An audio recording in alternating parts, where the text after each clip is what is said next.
24-25 తర్వాత కూడా చంద్రబాబు నాయుడు గారి 2024-25 తర్వాత కూడా ద్రవ్యలోటు ఫిజికల్ డెఫిసిట్ అంటే ద్రవ్యలోటు అంటే ఫిజికల్ డెఫిసిట్ అంటే నథింగ్ బట్ అప్పులు చంద్రబాబు నాయుడు గారు పెంచుకుంటూనే పోతా ఉన్నాడు. ఒకసారి గమనిస్తే 2019-20 ఆర్థిక సంవత్సరం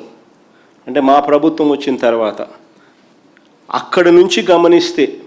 అంటే మా 5 ఏళ్ల పీరియడ్ తర్వాత చంద్రబాబు నాయుడు గారు 2 ఏళ్ల పీరియడ్ 2025-26 దాకా అంటే 2019-20 నుంచి 2025-26 ఆర్థిక సంవత్సరం మొదటి 10 నెలల వరకు కూడా ఈ 25-26 ఆర్థిక సంవత్సరం కూడా మొదటి 10 నెలల వరకు కూడా చూస్తే మా 5 ఏళ్ల కాలంలో ఎప్పుడూ లేని విధంగా చంద్రబాబు నాయుడు గారి కూటమి పాలనలో ద్రవ్యలోటు ఫిజికల్ డెఫిసిట్ అంటే అప్పులు as a percentage of total expenditure చూస్తే గమనించమని అడుగుతాను.